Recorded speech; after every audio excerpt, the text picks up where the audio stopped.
But on to tonight's show. As we start every episode, we're going to talk about our personal good, the bad, and the ugly. So that way we can kind of hit the highs and the lows of the episode just in one quick little video. Told you before the show, I wanted you to go first because I already got contingencies on contingencies, it feels like. What is your good, sir? I chose for my good the MJF and Adam Cole match. The whole thing. That was a good match. The whole good ass match. Long ass match. And you were putting me. And I was like, because I needed to see, I need to see Cole look better because that, and I felt like it wasn't really on Jericho. Like Double or Nothing, that match was booty. So that's why I was like, I need Cole to put on a good match here, and they delivered. That was really good.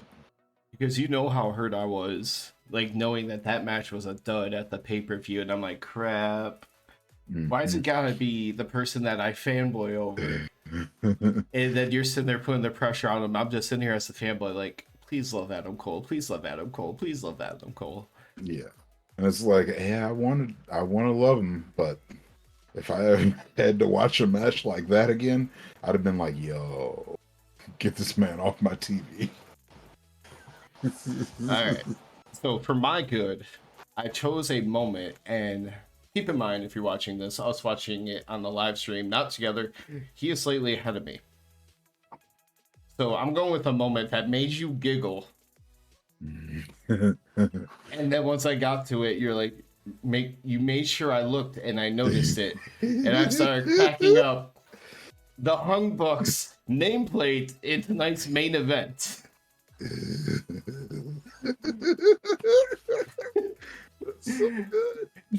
I will admit that usually when it comes to quoting things and memorizing very specifics, you are usually better than me. Do you remember exactly what it says? I just remember that it was. I can't remember exactly what it said. It was like, I just know it was sexually. They have like formerly known as a name that's sexually suggestive and anatomically incorrect. Wait, was it incorrect or misleading? Or yeah, sorry, anatomically misleading. I'm like, there's a number of good different things that happened in tonight's show that were amusing in that kind of way. Like Orange Cassidy's backstage thing. Yeah. It was stupid, but it was Orange Cassidy funny. It was great, yeah. And we have a lot of those moments, but these were one of those moments you didn't see coming. It was very subtle, and you're dying. Yeah, I love that. You're like, you gotta love, like anytime somebody makes fun of their own penis, like you gotta love it, you know. Like the Bucks were like, yeah, we can put that. Thank you, Bucks, for giving us that joke. What if they reveal like next week they get pissed about it and the story is that Don Callis hijacked the production trailer? I feel like that would be something in BTE that they would mention. Like, did you guys see this?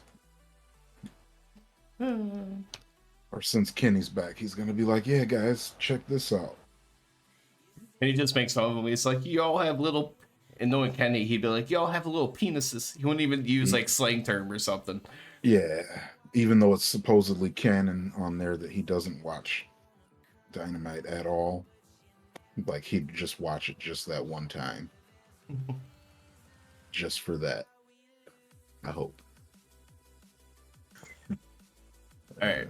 So, my bad and the ugly are a giant mess, and I can come up with something either way. So, okay. What is your bad?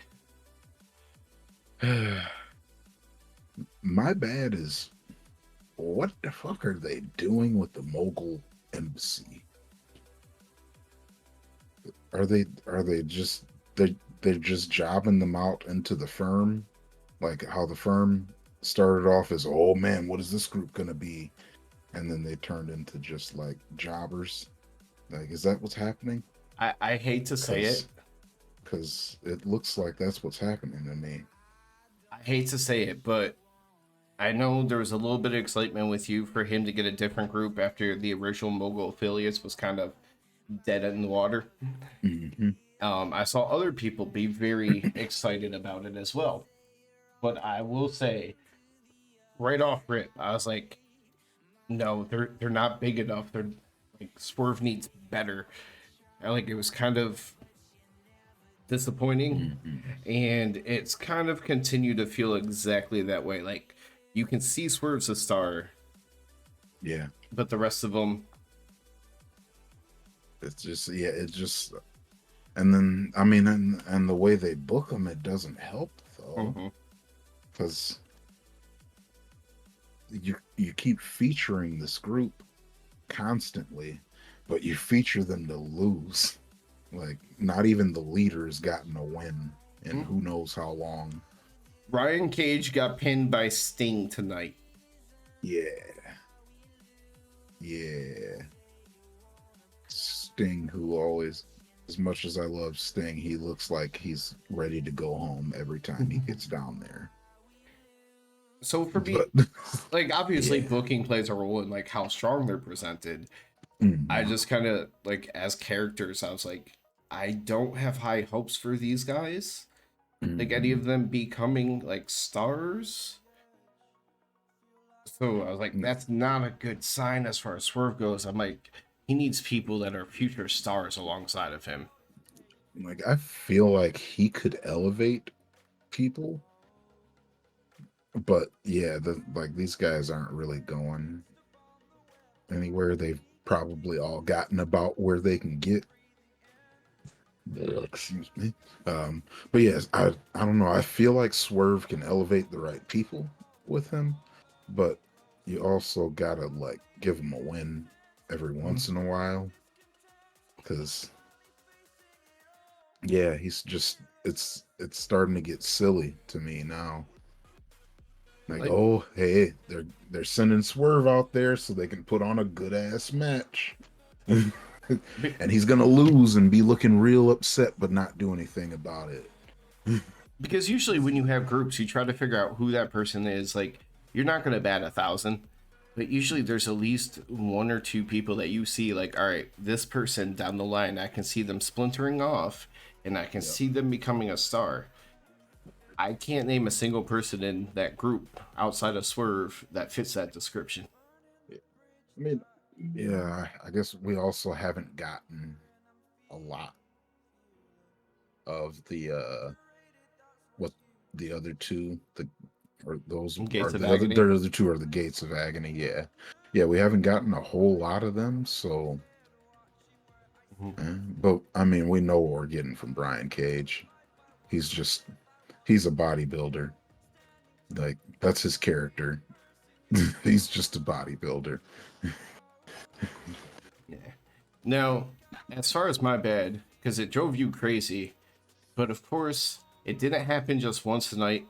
There's a couple different instances, and it's always very short. But AEW's production. We'll start off with the basics. There's usually some kind of audio issue. Tonight, it was once Christian Cage's and Luchasaurus's video went up on the Titantron, even the commentary, because it happened for so long, commentary team commented that they're having audio issues. Yeah. But we're kind of used to the audio issues. That wasn't the worst part of it tonight. You know exactly where this is going. Have fun with it. Yeah, we definitely have never seen a big no pop up on screen in the middle of a match. Oh, It was like, oh, that was bad. That was real bad. so it That was was like a black no, but it had transparency to it, so you could see through it, but not entirely. And you just see it in literally the whole screen yeah. across the whole damn thing. What match was that? Because I don't even remember. You know which match it was? It was during the Mobile Embassy OC Sting Oh yeah, Darby Keith Lee. because I Because said, you remember I was bitching hard in the beginning because they gave them the jobber entrance, and then the big fucking no pops up in the middle of the screen, and then they went to picture in picture. And I was trying to, and I made the joke saying like, "Hey, maybe they're telling you no, don't be pessimistic," even though it went exactly as expected. Yeah. It's funny how our bads connected even. Yeah, they're from the same segment. So what would your ugly be? Oof. Because I have two different things I can go with. One's a total personal rant, and the other one is more up your alley. So I got contingencies. Yeah. There was two nominees for my ugly tonight, and I feel like I need to honorable mention the fact that the Bucks cowboy outfits were terrible. Oh, don't do that again. Just let Hangman be the cowboy. You guys be the Young Bucks. Okay. All right. Like there's But a certain level of like ruggedness you need with cowboy stuff, and it was complete opposite of it. It was flashy and new.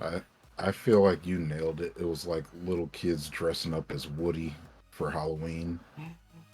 I think that's the vibes that they gave off. But the true ugly, and we pretty much agree on this.